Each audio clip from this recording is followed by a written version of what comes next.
2014, and I will call this meeting of the Norfolk City Council to order.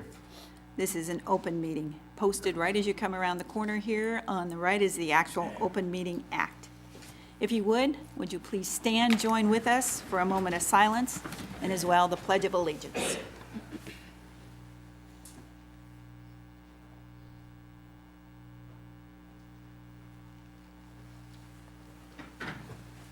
I pledge allegiance to the flag of the United States of America and to the republic for which it stands, one nation, under God, indivisible, with liberty and justice for all. Proceed with roll call. Coy, Here. Langy, Here. Merrill, Here. Clausen, Here. Murin, Here. Moaning, Here. Faust, Here. File. Here. All right. And first, I would ask for a motion to approve the consent agenda as was included in your packet. I'll make the motion, Your Honor. Second. Motion with a second. Please vote. All council members voting in the affirmative. And as well, a request for approval of the full agenda as provided.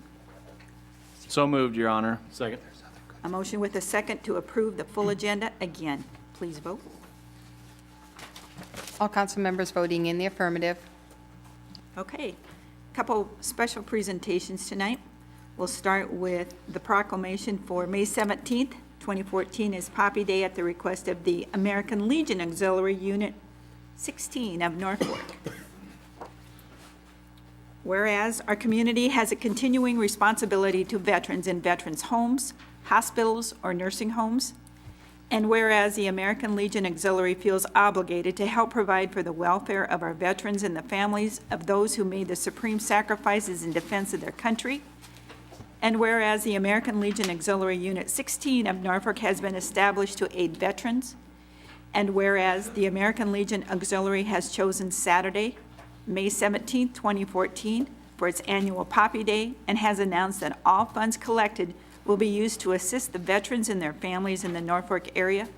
Therefore, be it resolved that I, Sue Fuchman, Mayor of the City of Norfolk, Nebraska, by the power vested in me, do hereby proclaim Saturday, May 17, 2014, as Poppy Day in the City of Norfolk, Nebraska, and the surrounding area, and urge all citizens to recognize this observant and support veterans.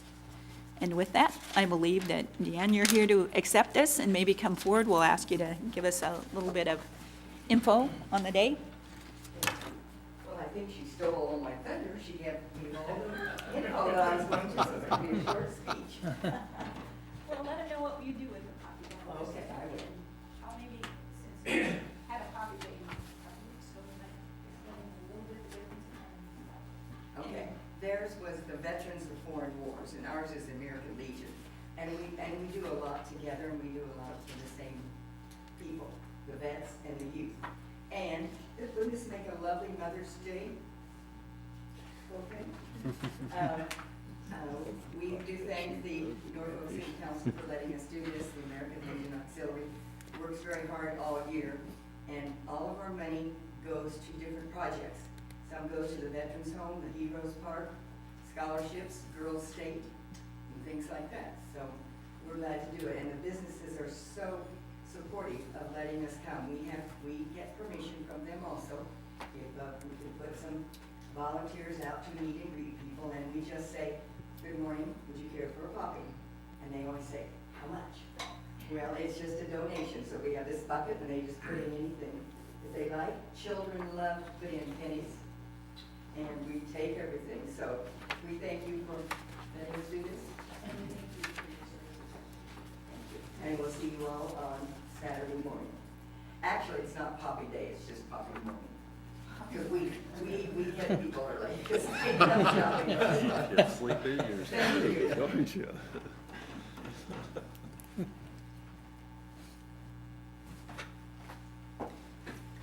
Okay, and we also have a proclamation for the week of May 4th through the 12th as National Drinking Water Week. Okay, whereas water is our most valuable natural resource, and whereas only tap water delivers public health protection, fire protection, support for our economy and the quality of life we enjoy, and whereas any measure of successful society, low mortality rates, economic growth and diversity, productivity, and public safety is in some way related to access of safe water. And whereas citizens are stewards of the water infrastructure upon which future generations depend, and whereas citizens of our community are called upon to help protect our source waters from pollution, to practice water conservation, and to get involved in local water issues. Now, therefore, I, Sue Fookman, Mayor of the City of Norfolk, Nebraska, by the power vested in me, do hereby proclaim May 4th through the 10th, 2014, as National Drinking Water Week, and I call upon all citizens of the community to help protect source waters from pollution, to practice water conservation, and to get involved in local water issues. Sir, you're going to come forward? I will bet maybe you might have a couple of words. Say a couple small items. Great. Let's mention a couple things real quick. As part of the proclamation, pretty much talks about everything, why we need clean, safe drinking water for economics, also for recreation, and just to stay life in general. A couple things we're fortunate in Norfolk is the city council has been very supportive of us. We were one of the first cities of our class, or our size, to do the Wellhead Protection, and the light's on, so, to do the Wellhead Protection Act, and the city council supported that. That was back in very late 90s, early 2000s. So, we do try to protect the water because it is a finite resource. Actually, about 1% of the Earth's water is basically is drinkable. So, we don't. What we have is what we have, and that's all we get. So, we do have to keep good track of it and try to keep it contaminant-free. So anyway, so we do always, as I think we've talked before, support, we like the council support. We appreciate that, and everybody else's. So. As well, Dennis, we know we're in good hands with you, too. So appreciate all your efforts on it. Yep, thank you. Thanks for being here. Okay. Next, under special presentations, we're looking for the Sanitary Improvement District Number 1 of Stanton County, Nebraska SID 1 representatives. They're going to come forward and speak to this city council. Gentlemen, we'll ask that you introduce yourself, sign in for us, and welcome. I'm Dan Overton, and this is Brian Williams.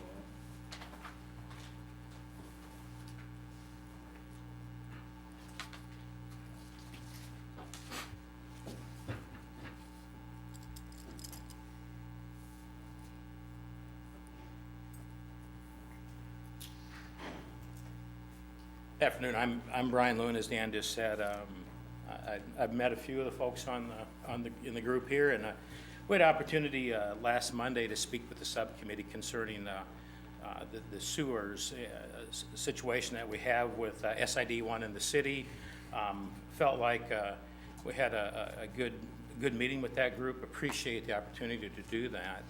Kind of what Dan and I wanted to talk about a little bit tonight was.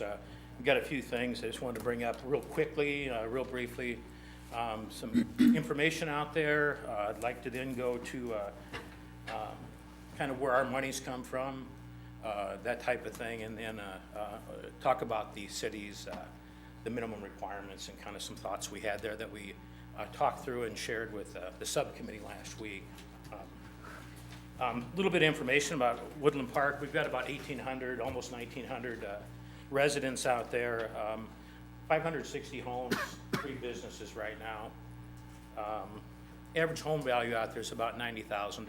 So our average age, taking some information from a website, USA.com, and says that our average age of folks out there, a little bit younger than most other towns in Norfolk. This sort of shows that it's a community made up primarily of families, younger groups, starter homes, that type of a thing.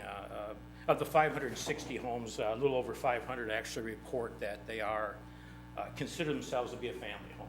So they mom and dad and the kids kind of thing. Most of our folks that live out there, they work right here in Norfolk. Usually mom and dad both come here to town to work. I've worked for Walmart for 24 years, and I know they spend their money right here in Norfolk too, because I see them at the store that I work at, of course.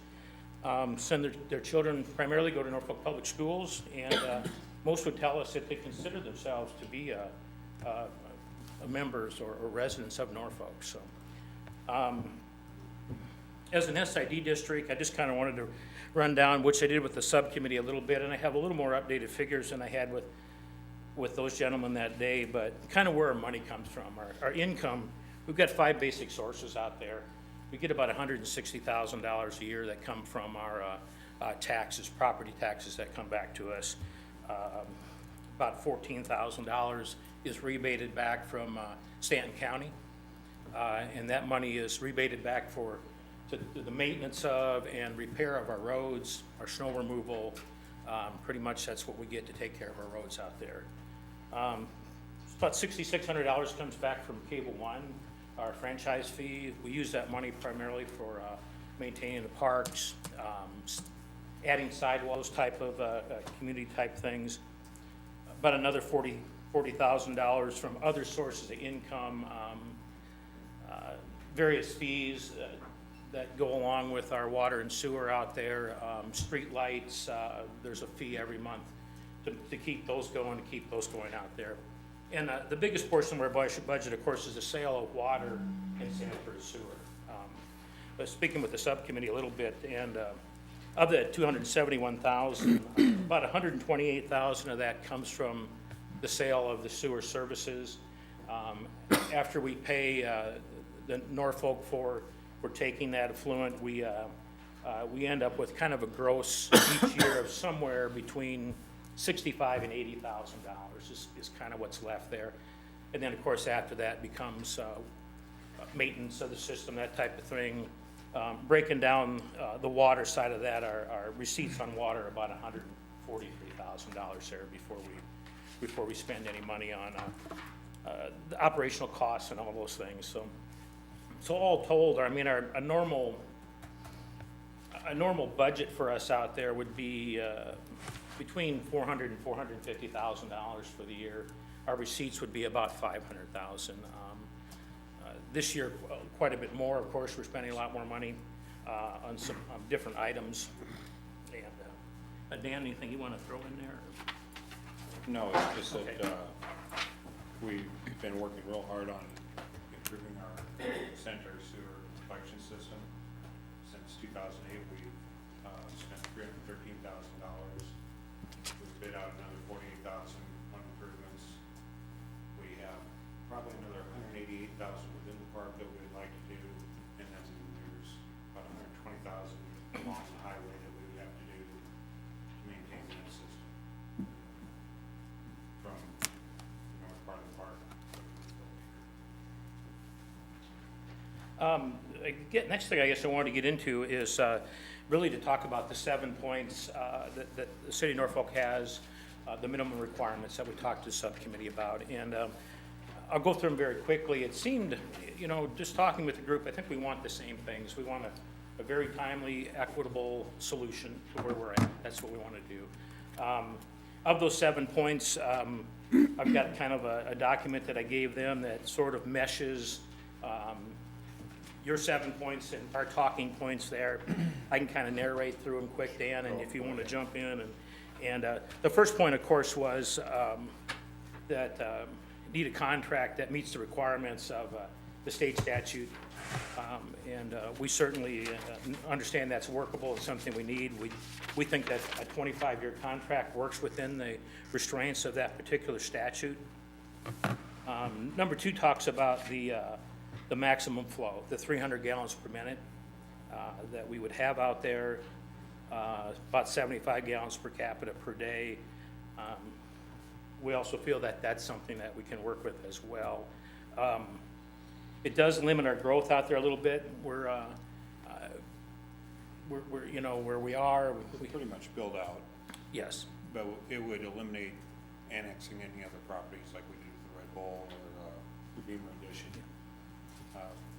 Also, the trailer court is asked to be added to the system, and that cannot happen if we go to 300 gallons. Number 3 and 6, they kind of go together, and I guess I'll speak to them together. One is the restriction, the engineered device put in place to to make sure that that flow doesn't exceed 300 gallons per minute. Of course, we understand that that's necessary. The other portion of that would be the surge tank or the an earthen lagoon, or however that safety valve in case it would exceed that flow for any reason out there. And we understand that. We know that that's going to cost upwards of $300,000 to do that. We would like to throw in, if as we continue to do our improvements in our sewers this year and next year, if we see flows in a place where maybe that device wouldn't be needed, if that would be a consideration. We don't know. We haven't had large enough rains to tell us if the work that's been done has been enough, or we just throw that out there as a consideration because it is such a large dollar item. So. And that's something the DEQ would also tell us whether or not we can ship by without it. So I think our last large rain was a little over an inch, and we had 125 gallons a minute. Number 5 speaks about the hold harmless and the indemnification of the city for any backups that would be caused. And we understand that as well. We just were looking for a little bit of maybe clarifying language there, that we understand that anything that would happen on our side of the flow meter, on our side of that restriction, would certainly be our responsibility. And we just ask that it would be clarified that if something were to happen downstream, that we wouldn't be held responsible for that, I guess, so to speak. So. And the other thing we need to discuss is what happens if something goes wrong with the flow, or the lift station, and causes the whole system to back up. But just something that we need to clarify.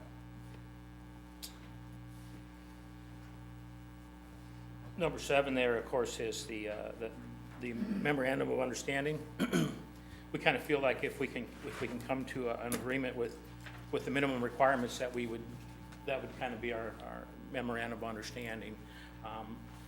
I kind of jogged around number 4 on purpose. I'm going to come back to that because that is talking with the subcommittee.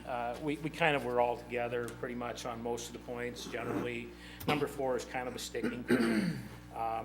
But I guess what I want to throw out there a little bit is we are just looking for some consideration on that $230,000 reconnection fee.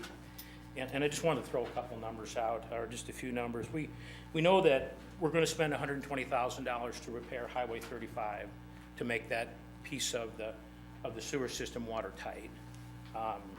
We've got about $180,000 or $188,000 of first priority repairs that we're going to make. That's from our JEO study and their recommendations. We've got about $48,000 worth of work already approved that will start this spring to do cured in place piping to address some of our issues there, to try to take care of that. We've got upwards of $300,000 to build that retention basin or surge tank, and the pumps and things that might be involved there as well. And then also, we're going to go to a reduction in the flow down to 300 gallons per minute. So we've got some inner workings there. We have to continue to make sure that our infiltration is taken care of. Going to cost money, of course. Looking at about $600,000 to do all those projects, plus the acquisition of land to be able to install the lagoon or surge tank. So there's a lot of money to be spent there. And of course, kind of showed that we don't have a huge budget. We don't have a lot of income streams, so to speak. So that's kind of. And the 300 gallons a minute is a 40% reduction in our flow. So that's worth something in this. We think that what we'd like to do is get all these, make a promise that we go ahead and do our repairs. Most of them will be cured in place by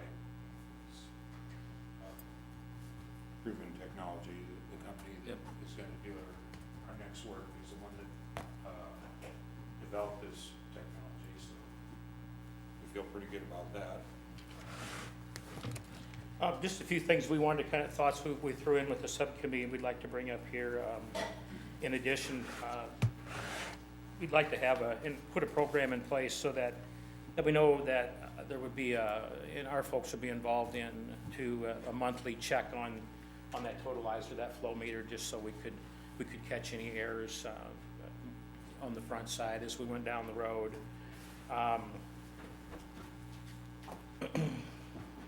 Also, as a community, we would ask that our sewer rates, our sewer rate structure would remain the same as it is at present. And then, last but not least, I guess, is the SID would want to be a complete release from all claims that are existing to date, including the underbilling claim. I guess where we're at is we just want to make an agreement.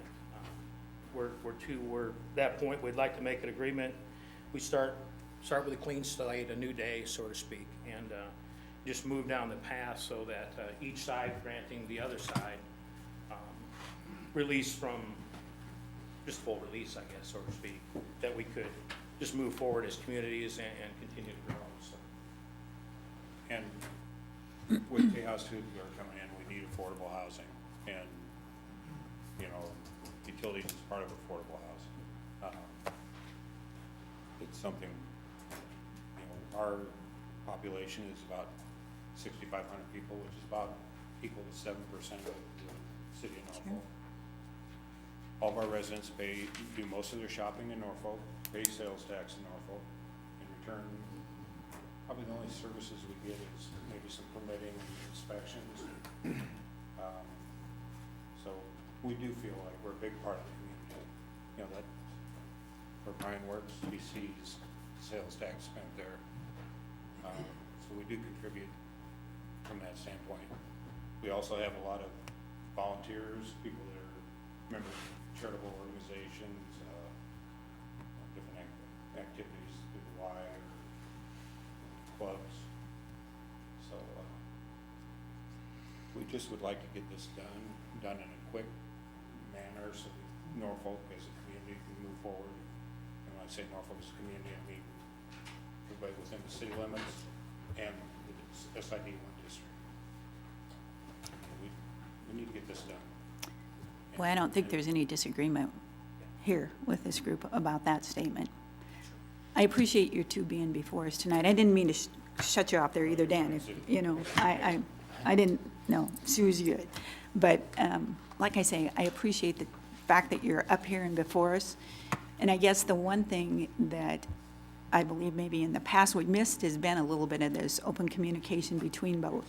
And I would encourage that, you know, whatever is resolved here, once we do resolve, is that maybe we do see each other a little bit more. And I do that certainly our staff is more than willing to be a part of working with you, whatever it is, however we go forward with this. But again, I just want to say thank you for being here. And Thank you. Thank you. any council, any comments or? Brian, I missed, what did you say the average age was? It works out, the average age works out to about a little over 29 years Okay. old, which is slightly younger than the average community in Nebraska. So that indicates we're a lot of starter homes, you know, people that will eventually be moving forward, you know, to the Meadow Ridges and like where Randy Walters is building, you know. Right. Our people will probably be selling, and that's been pretty much the way it's gone over the years. Think of anything else? We do have Norfolk Public School out there. You know, we pay about what percent of our taxes do we figure went to between the college and the schools? Probably around 60% of property tax. We get very little in return through Stanton County. I mean, Sheriff Unger does a nice job patrolling out there, but they give it, like Brian said, we get $14,000 a year to take care of like streets, snow removal. I probably wouldn't even move the snow in Norfolk Avenue for you guys. Yeah, you're probably right. So it's not a lot. Dennis Smith, you can probably help me out here a little bit. You gentlemen, you referred to the sewer rate structure to remain what it is. Did I understand that right? Dennis, can you help me understand really what their structure is? Is it any different, or how it's different maybe than? I think what they're asking probably in layman terms is they want to continue to be a wholesale sewer customer. In other words, we bill them based on 1 meter for all of their flow coming from Woodland Park. Okay, They go from there and then do the billing and the sewer collection maintenance and that. So they get, okay, Woodland Park to the city of Norfolk looks like one big Right. customer. very good. I get it. All right. Anything else at all, council? Not shutting you up. Any other comments or? No, we just appreciate the chance to talk to you guys, and, like we said, we would like to get this dealt with. You and I've had Yes. several conversations. Yes. with Great. A lot of you guys.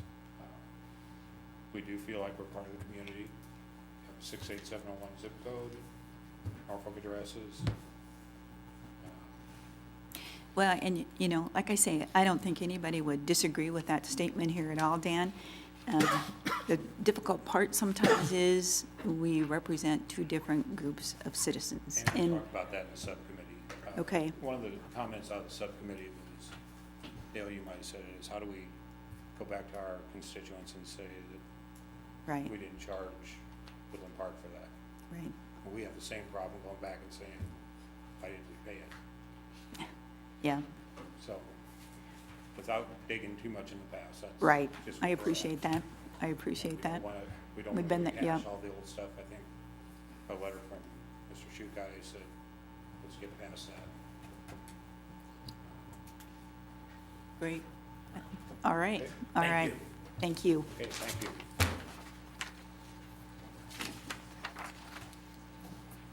Okay. Then moving to the regular agenda, there will be discussion related to the contract negotiations with Sanitary and Improvement District, SID number 1 of Stanton County, Nebraska, and consideration of reaffirming or altering the memorandum of understanding approved by this council on April 21st, 2014, the city council meeting. So with that, could I have a motion to go into a closed session relating to contract negotiations with the Sanitary Improvement District, SID 1 of Stanton County, Nebraska, and consideration of reaffirming or altering the memorandum of understanding approved at the April 21st, 2014 city council meeting? I'll make the motion, Your Honor. Second. Okay, we have a motion with a second. I would ask for roll call. Coy, Yes. Langy, Yes. Merrill, Yes. Clausen, Yes. Murin, Yes. Moaning, Yes. Baus, Yes. File. Yes. Okay. With that, the motion is carried. The closed session is related only to the contract negotiations with Sanitary Improvement District Number 1 of Stanton County, Nebraska, and consideration of reaffirming or altering the memorandum of understanding approved at the April 21st, 2014 city council meeting. Okay, so we will adjourn to the training room for the closed session.